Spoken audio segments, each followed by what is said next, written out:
Father, can you tell me what happens when I leave this world?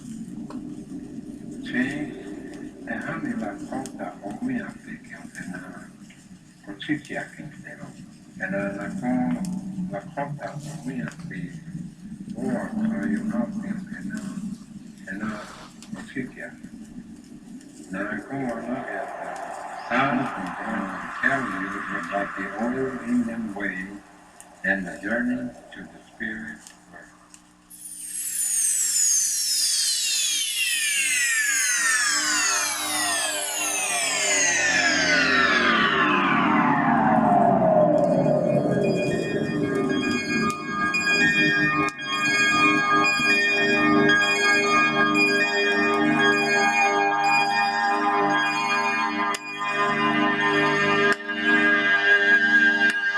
Criminals! You guys are criminals! Go get your money somewhere else! We're standing at the construction site of the Dakota Access Pipeline. It looks like there are at least 3 bulldozers that are, to people's surprise at this moment, actually bulldozing the land. There's a helicopter above, there's security here, and hundreds of people have been marching up when they heard that the construction site is actually active right now. My name is Jacob Johns. And where are you from? I'm from Spokane, Washington. I'm Hopi and I'm from Oahu. And can you describe what you see, what they're doing? They're bulldozing. They're bulldozing and preparing to install a pipeline to go underneath the river. And above we see a helicopter. The helicopter itself has been following us and taking pictures, and we're filming them in return. Come on, guys! We gotta stop this! Why are we standing and watching? Get in there! Stop this! Let's go! People have gone through the fence, men, women, and children. The bulldozers are still going, and they're yelling at the men in hard hats. One man in hard hat threw one of the protesters down, and they're marching over the dirt mounds.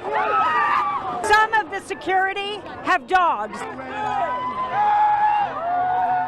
The 6 bulldozers are pulling back right now. People are marching forward in their tracks. There are men, women, and children. More security trucks are pulling up.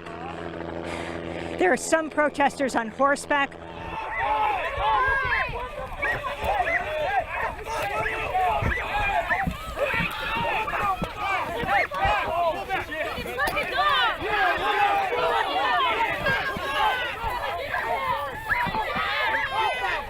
Security has some kind of gas. People are being pepper sprayed.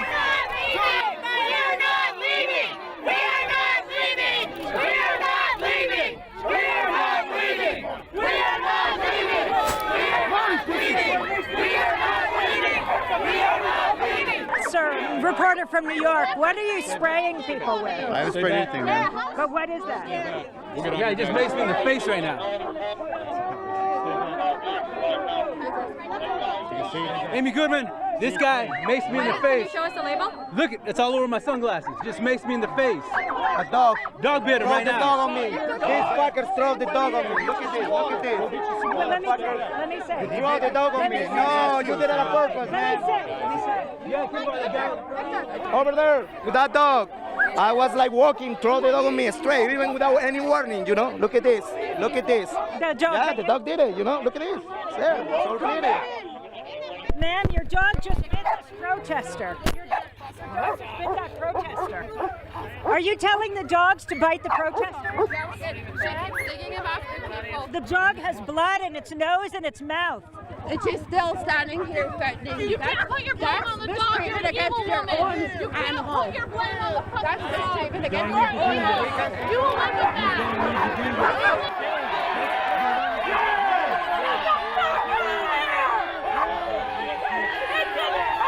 These people are just threatening all of us with these dogs. And that woman over there, she was charging him, and it bit somebody right in the face, and then it charged at me and tried to bite me, and they're still threatening these dogs against us, and we're not doing anything. Why are you letting her dog go after the protesters? It's covered in blood.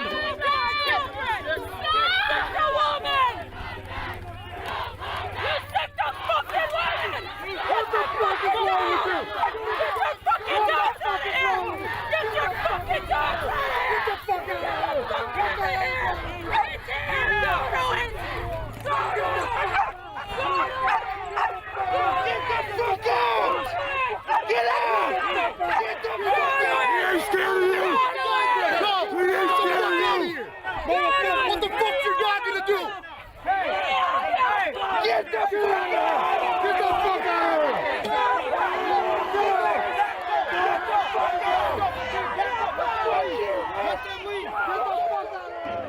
After the protesters said that the dog was bloody from biting them, they then pulled the dogs away, and now pickup truck by pickup truck is pulling away. We'll see what happens. The protesters are moving in to ensure that the security leaves. Let's go check on this woman. What happened? I just a lot of mace, and the sweat was dripping it in. The sweat was making it run down into my eyes. I had my glasses on, and that spared me the brunt of it, but then the sweat started putting it in. How are you doing? I'm great. What's your name? Raina Crow. And what do you think you've accomplished today? I hope we've accomplished letting Enbridge know that the people of this nation and the people of this world, tribal or otherwise, have withdrawn their social license to pollute water, and that they need to find an honest, nonviolent way to make a living. Where are you from? Duluth, Minnesota. I don't know more Duluth. I got maced twice. I got bit by a dog. I was the front line. Where did you get bit? I got bit on the ankle where my boot is. So I told them they needed to leave, but the guy didn't believe me. So he didn't want to listen. He stuck his hand out and he maced me. This other guy, and I think he maced a lady too. Then they tried getting the dogs on us, so I was just standing there. I wasn't really doing nothing. That dog ran up on me and it bit around my ankle. You pushed them back, though? Yes. Why is this such an important fight to you? Because water is life. Like I said, without water, we wouldn't be here. These plants wouldn't be here. There'd be no oxygen. We all die without it. I wish they'd open their eyes and have a heart to realize, you know, if this happens, we're not going to be the only ones going to suffer. They're going to suffer too. What tribe are you with? I'm Whipple-Lue, Full Blood. From? Pine Ridge Reservation. No one owns this land. This land belongs to the earth. We are only caretakers. We're caretakers of the earth. Oh. Do you feel like you won today? We win every day when we stand in unity. We stand and we fight. How do you feel? I feel great. What did you accomplish today? We're protecting our water. That's what we were here to do, and that's what we did. Where are your horses from? Crow Creek, South Dakota. You came from there? Yes, ma'am. And so describe the scene to us. We protected our water and we did a good job at doing it. Thank you. Thank you. Thank you.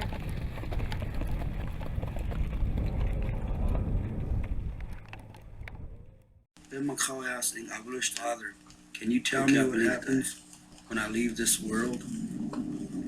Sí, déjame la cosa obviamente que ordena justicia que entero. En la cosa obviamente or you not in justicia. Now I go and look at the sound from going to tell you it was like the old Indian way and the journey to the spirit world.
yourself ready, get your body ready, purify your mind while you can.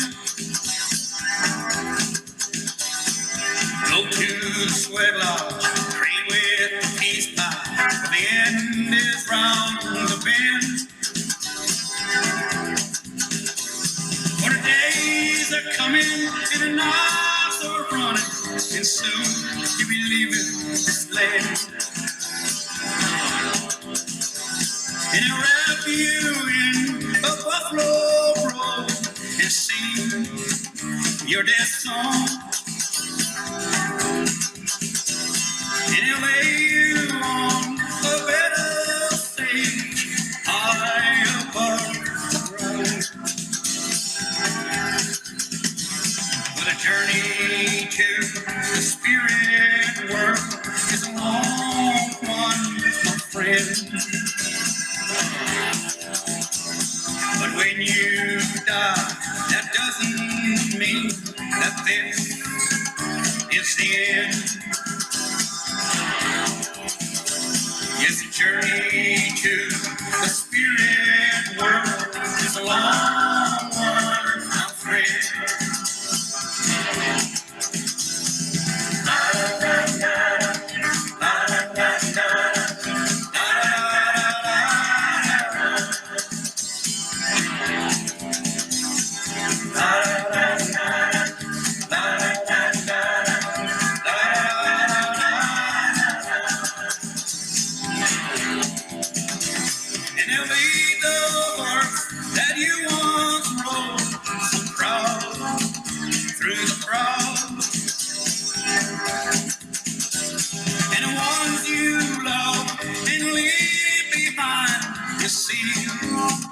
another time.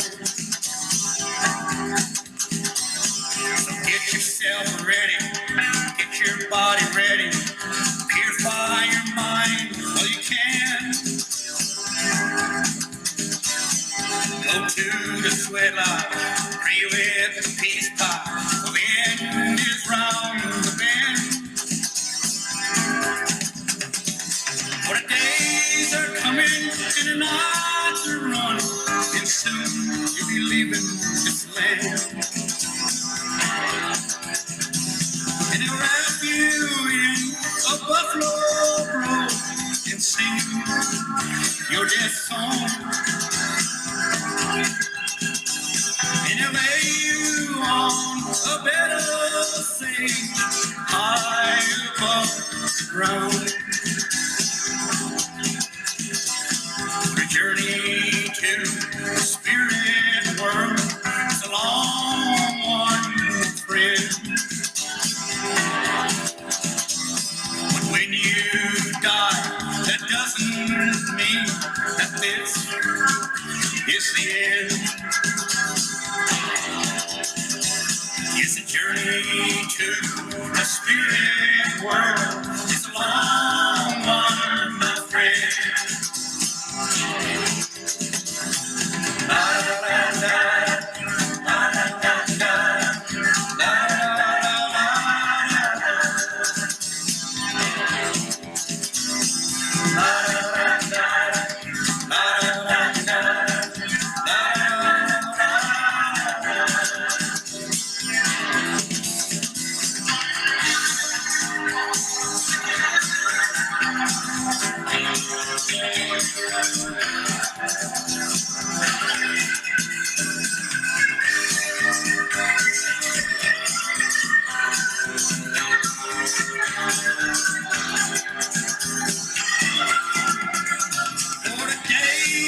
Coming and the nights are running, and soon you'll be leaving this land.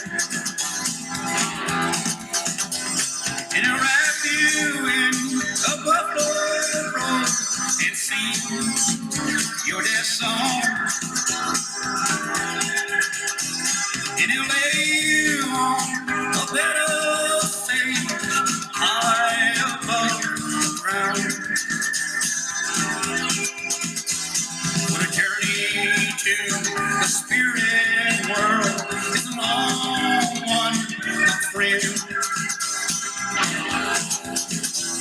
But when you die, that doesn't mean that this is the end.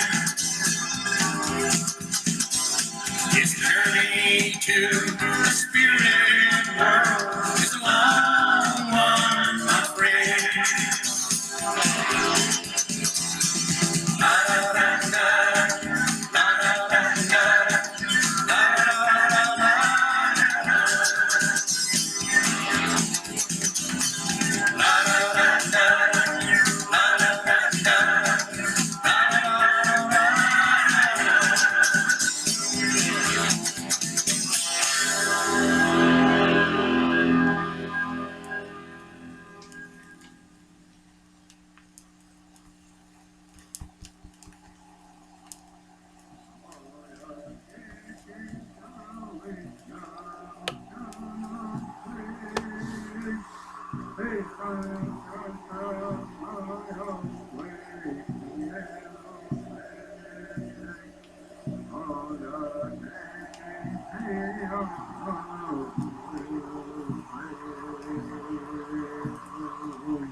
Greetings, YouTube, and welcome to episode number 12 of Did You Know?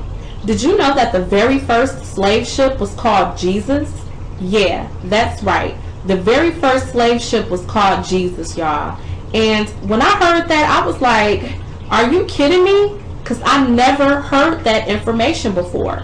But you know, there's still some people out there who don't know this information. So that's why it's going to be today's topic. So let's get straight into it.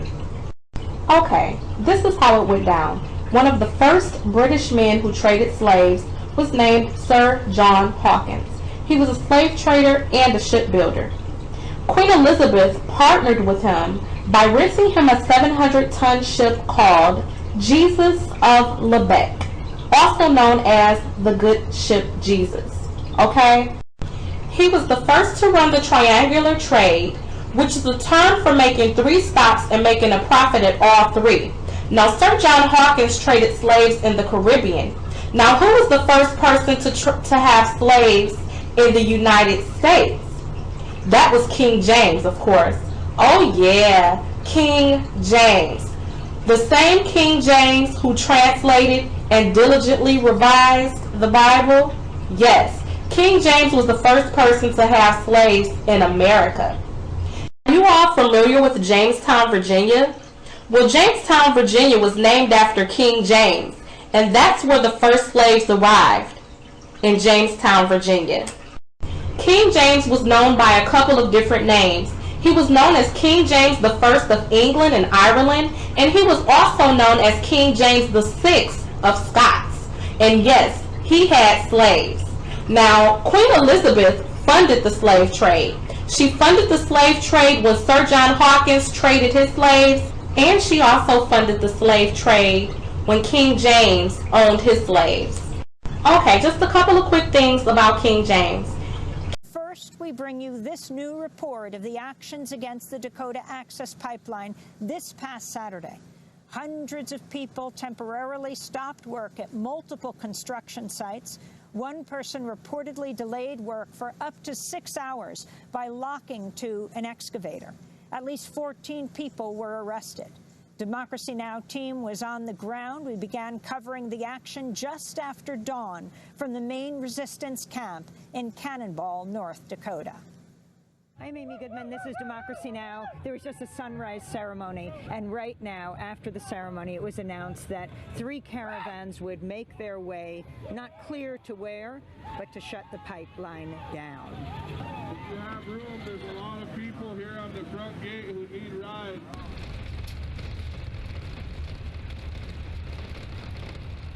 The caravan from the main resistance camp has stopped. There are sheriffs. We see their lights flashing, an MRAP armored personnel carrier also here. People are getting out with their signs that say things like endangered. You see license plates from the various tribes like the Rosebud Reservation. And above, we see a helicopter, a yellow helicopter. Can I ask you why you're out here today? We're here for the protection of our water. We're here for our way of life. We're here for the unborn. We're here for the generations coming behind us. It's pretty sad that we have to do this. But there's powers greater than this pipeline. There's powers that's greater than anything that this money represents. So we believe in our prayer. They tell us this. The non-native people say, seeing is believing. As Lakota, we say, believing is seeing. So it will stop, it won't connect. That's our belief. That's why we're here. So people have walked down the road, about 100, 200 people. They're carrying signs that say, defend the sacred. Greed kills. We are here to protect the water. My name's Candy Ringspenny.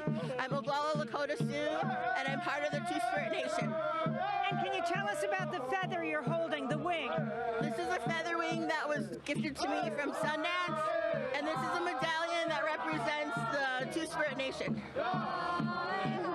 What do you hope will be accomplished here today? Today, I hope that they can finally feel and hear and see our prayers, and to know that we are a peaceful prayer for people, and that we are protecting our water for our future generations, and for all of those who are also supporting us. solidarity. Today we are engaged in peaceful prayer. This is not a riot. We are out here standing up for Mother Earth, standing up for what's right. So just lately the court decided to lift the 20-mile zone that was on either side of Lake Oahe, and so now Dakota Access can continue to construct all the way up to the drill pad. The Army Corps of Engineers permits are still pending, still being reviewed, but as of right now they are full steam on board going through these lands and building their pipeline. And can you tell us where you are right now?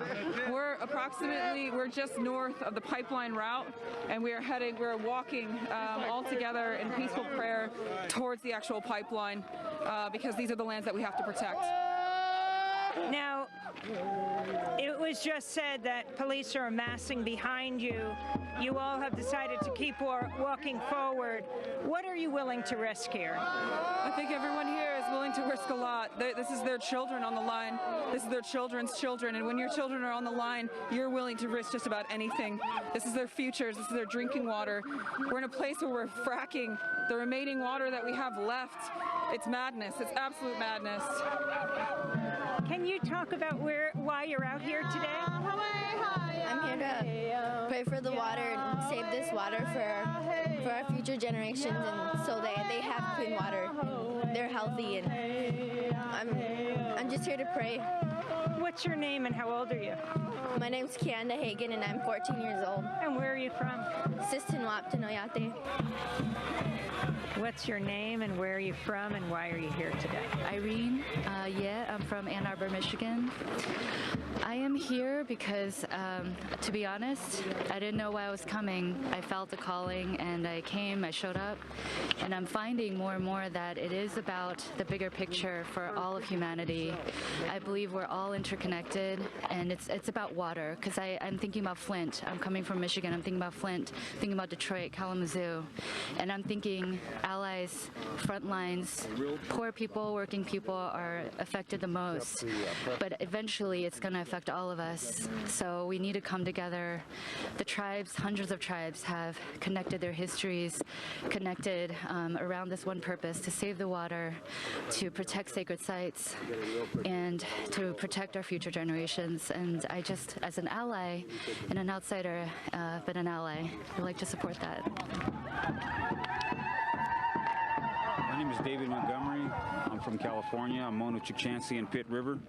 My mom's Paiute Shoshone, Stillwater, Nevada. And I'm here to defend everything that we stand for as a people. And I think that a lot of people have been through a lot of things from all nations. And this one, I think it's time for us to reclaim our status here and put the natural law back in order to save all people that live here and in the world, for that matter. But I feel really passionate about it. The love here for my people and all the people that come through and experience it, they all take something home that's really sacred. What we're doing here is really, really important, and all the world needs to know about it, because this is for all the world. And we need to change our way of thinking, our thinking patterns. There's more than one way to live, and the one that we've been shown through these corporations is that it ends. It doesn't go on forever.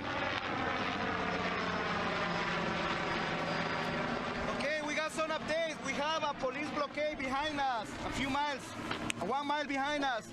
They're blocking the road. They're not letting any car pass this way. No way to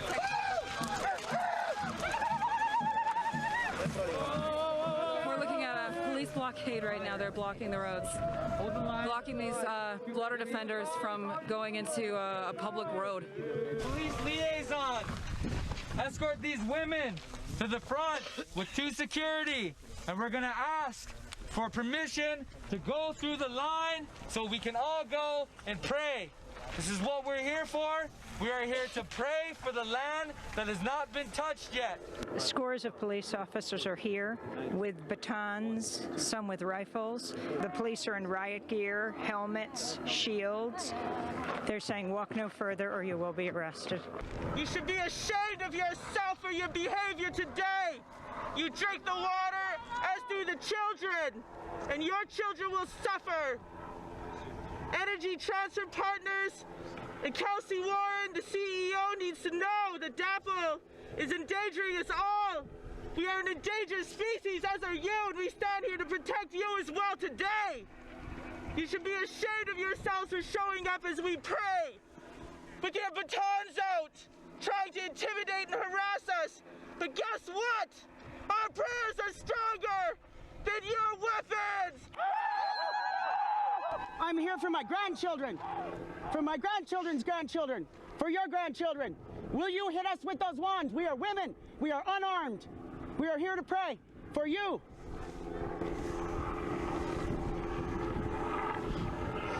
Do you feel good holding those wands against the line of women? We are unarmed.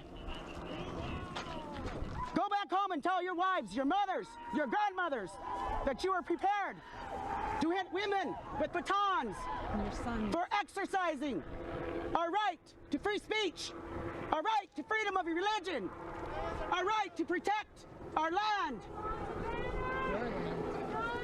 You go home and you tell your mothers that. See how they feel. A lot of us live off these lands. We hunt from these lands. We eat from these lands. We live here. Could you protect them while they destroy it? What you gonna do when there's no more grass growing, no more river flowing, no more wildlife, no more game to hunt? What you gonna do? You gonna depend on the government? Are you? No, you're not, because they're gonna backstab you just like they backstabbed us. Think about it. All you non-white people in there, think about it. Think about what the white man has done to your ancestors, what he's done to our ancestors. I'm not scared to come say this to you guys. I come with no mask. This line, this security, don't intimidate me. I'm a warrior. I will defend my people.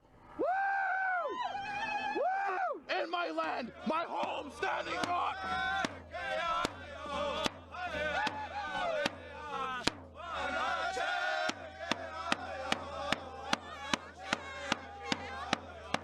Myself in death or in prison, they will never finish that pipeline.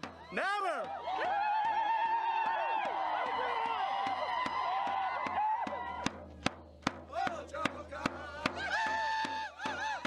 My name is Brandon Sazu. I'm chairman of the Crow Creek Sioux Tribe. What is it that you object to the most about the Dakota Access Pipeline? They're going to poison our water. They are tearing our lands up. They're desecrating it. They have no morals up here. It's all about money. They're even taking from the farmers. Do you think you will stop it from being built? Oh yeah, with my life. My name is Sarah Hauska. I'm the National Campaigns Director of Honor the Earth. I'm also an attorney, a tribal attorney, and what we're seeing is the militarized response to peaceful people who are praying, who are singing, who are trying to protect the lands and waters for us all.